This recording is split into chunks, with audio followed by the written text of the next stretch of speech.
Hello, everyone. Welcome back to another election prediction. This time I'm going to be covering the 2024 Republican primary between these candidates. I'm including all the ones that made the debate stage and Donald Trump, the current frontrunner, and he's extremely likely to win. And he's only have gotten stronger since the last Republican primary prediction. Honestly, this is just a race to see who gets second place because that would probably set them well up for the 2028 Republican primary because typically whoever gets second usually is quite favored in future contests for the Republicans. So, yeah, we have included Doug Burgum now. I mean, we may as well put him on the list because he did make the debate, surprisingly. But let's get right into it. So, the first state is Iowa. We could just take a look at the Iowa polls. I mean, the Republican primary is just going to be probably a battle between the early states or so. But again, Trump just has a very commanding lead, sometimes even getting into the high upper 40s or low 50s in some polls. I think he finishes with about 50% support. And this is a caucus, so sometimes the results from the polling can be quite wonky. It sometimes shows a different result than a real polling leader, but Trump's just in like a 30-point lead position here, while DeSantis is in the low 20s. But as of right now, let's go and do this. So Trump, he'll probably get around 50% of the vote, I would say. DeSantis, I think he gets to about 20%, maybe 22. I'll give him about 22. Nikki Haley, I think she'll do a bit better than the polls. I think she'll definitely hit double digits. She seems to take away a lot of support from Tim Scott in Iowa now. I think she'll finish with a respectable 12% or so, maybe 10, somewhere around here. Let me just take one away from DeSantis because, again, we got to give some delegates to the lower candidates. Burgum, he'll probably get like 2% of the vote. Pence, he's going to perform miserably here. I think he's not going to appeal that well. Scott, he'll definitely get third. Or no, he'll definitely get fourth, while Nikki Haley gets third. Tim Scott does have a decent operation going in Iowa. He's typically in like the 6% area here. He's doing better than Vivek. Uh, Vivek, again, he'll probably get around 5%. He'll probably finish in fifth, while Christie just finishes in the lower end tier. So Trump first, DeSantis second, Haley third, Scott fourth, and Vivek fifth.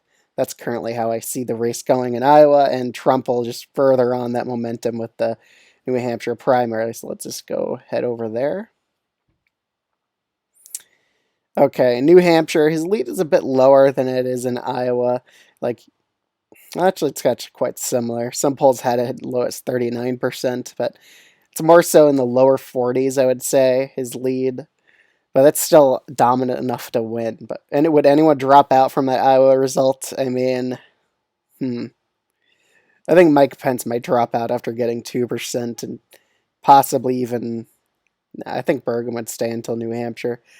But New Hampshire, so far DeSantis, his campaign's actually quite struggling in the state, sometimes even getting to fourth or even third place. But let's see what will happen here. So again, we'll do Trump's total first. He'll probably get 45% of the vote. They do it proportionally in New Hampshire. So all these delegates will definitely go his way. Nikki Haley, I think she'll do pretty well. I think she'll get probably around 18% of the vote or so, while DeSantis, again, he'll probably only get like 9%. I could see Chris Christie even beating him out here by a narrow margin, probably tying with him with 9%, but I could see Christie getting third or something against him. So I have DeSantis in fourth. Vivek, he'll probably get a delegate. Tim Scott will probably get a delegate. Mike Pence probably get a delegate. Same with Burgum. At this point, I think we're going to see a lot of people drop out. Pence would probably drop out. Burgum would drop out. Tim Scott would probably drop out. Vivek Ramaswamy, I think, stays in. I think he'll still keep on trying, but we could see 3 dropouts from the lower tiered candidates. I could see Tim Scott endorsing Haley. I think he would do that. I also think Mike Pence probably would endorse Nikki Haley as well, and possibly even Doug Burgum endorse her because she's the one that looks like she has the best chance at beating Trump in the primaries later on. So let me just go back here so we could see the Nevada polling. But there really hasn't been any recent Nevada polling. The last one was like forever ago. But Trump's in the upper 50s or probably mid 50s here again. So Trump will probably quite easily win in Nevada, maybe even by a 56% margin or so. But now there's only 4 candidates running because we had 4 dropouts from New Hampshire. Vivek Ramaswamy, I think he'll get around 8% with these new dropouts. DeSantis and Nikki Haley, it's a race for second here. I think that Nikki Haley probably actually edges out DeSantis here by quite a bit, with a lot of recent dropouts probably ending up endorsing her. There's 2 ways that South Carolina can go, however. DeSantis could drop out and endorse Nikki Haley, and Nikki Haley actually has a shot at winning, because I'll just illustrate why. Again, Trump support in South Carolina, it's not amazing. I mean, sometimes it's even in the low 40s here, or even in the high 30s or so, but recently it's like mid 40s or so. But Nikki Haley, by and far, she's in second place already. So, again, DeSantis eats away like 10% support here, 14% sometimes in some polls. So let me just do a forecast. Let's say that DeSantis stays in, because that's very well possible. Trump will probably get like 44% of the vote if DeSantis stays in, maybe even 42%. I'll just put out 42% for now. It's probably one of his weakest of the 4 states. Vivek, he probably gets around 6%.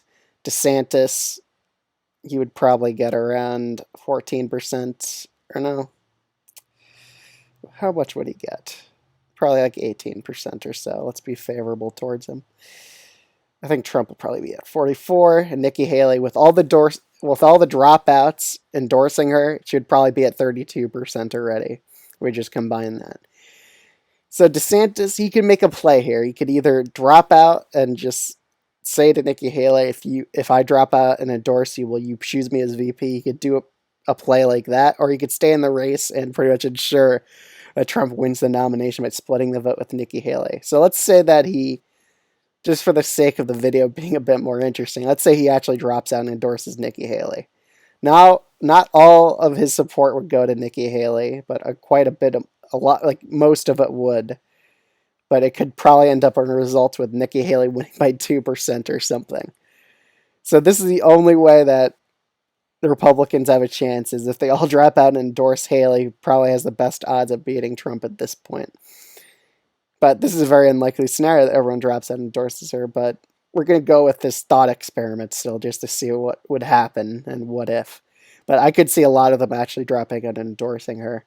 DeSantis, it's a bit of a stretch to say he would, but I think if he gets third in Nevada and a miserable 4th place finish in New Hampshire, I could see it happening.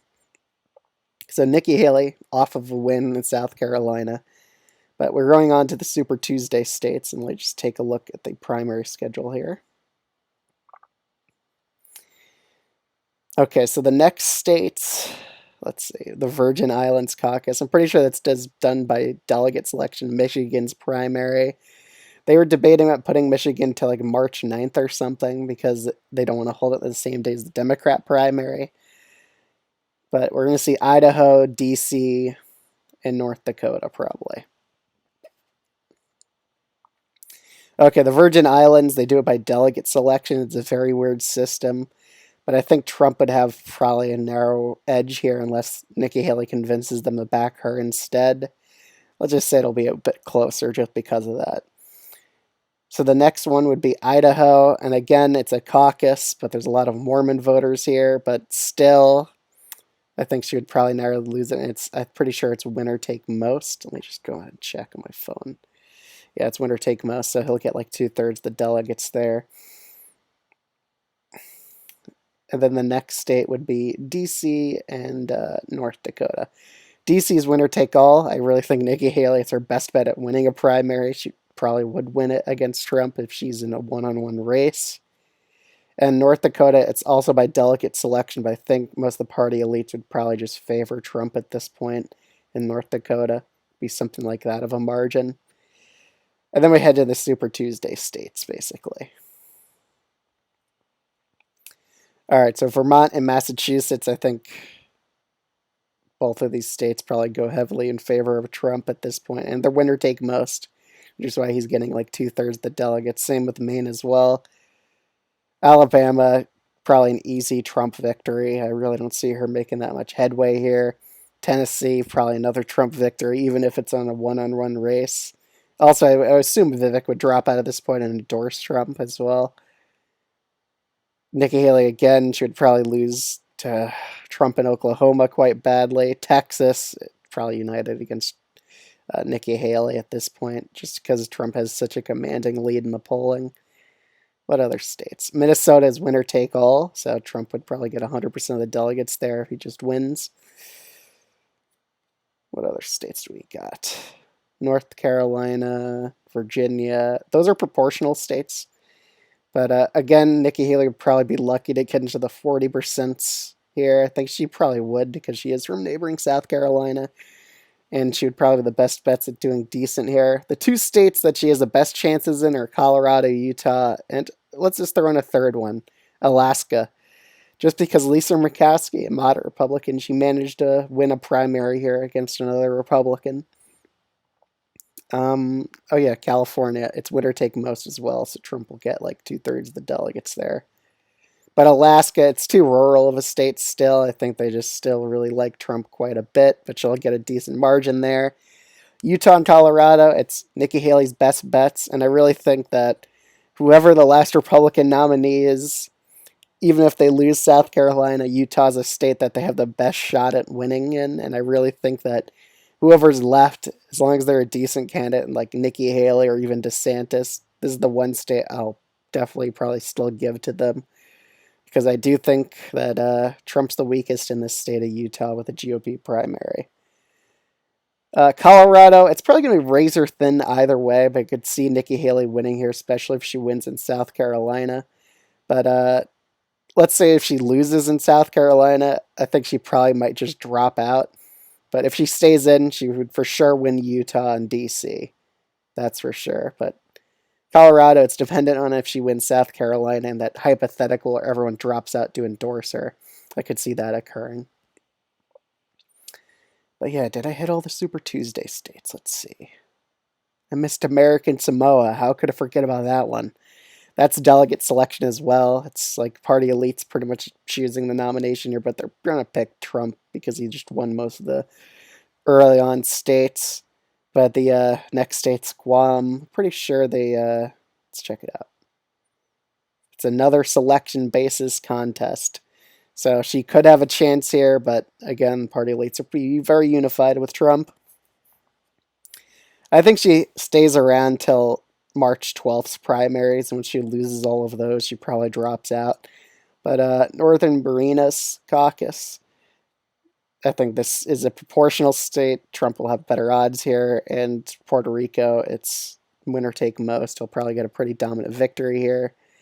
And then we're just down to Georgia, Hawaii, Mississippi, and Washington. Hawaii and Washington are proportional states, so Nikki Haley will get some delegates more than usual in the other states she would get.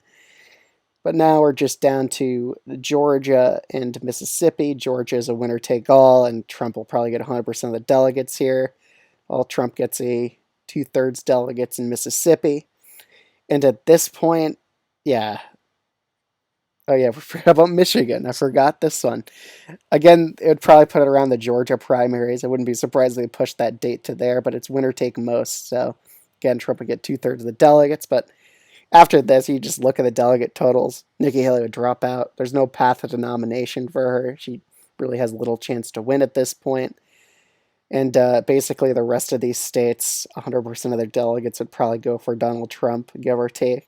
Maybe some of the proportional states split evenly between the candidates, but I just think it really just doesn't matter. I think Trump will get pretty much 100% of the delegates here anyway. And pretty much the map's only 3 Nikki Haley states to Trump's 47 states plus territories. So Trump's in a very dominant position now in the Republican primary. Some polls even have him in the upper 50s and low 60s. Honestly, the only way a map like this could happen is if they all drop out and endorse Nikki Haley like after New Hampshire or something. Because you need to get DeSantis to drop out for Nikki Haley to have a chance in South Carolina one-on-one. But even then, in this scenario where Nikki Haley wins South Carolina, she still only wins Colorado and Utah and DC. It's still just not enough. It just shows in my past videos, which had a competitive Republican primary, It just shows how much Trump's lead has grown and his momentum has built in this primary, which he's probably going to quite easily win. Wouldn't shock me if he wins all 50 states, but the one state I think he'd have the biggest trouble is still Utah. Still quite a bad primary here for him due to Mormons. But other than that, I would highly recommend subscribing to the channel if you enjoyed this video, and leave some comments down below. Do you think Trump will win all 50 states, or do you think Nikki Haley or Ron DeSantis, one of those two candidates, would do a lot better? But other than that, I'll see you all in the next video. Thanks so much for watching.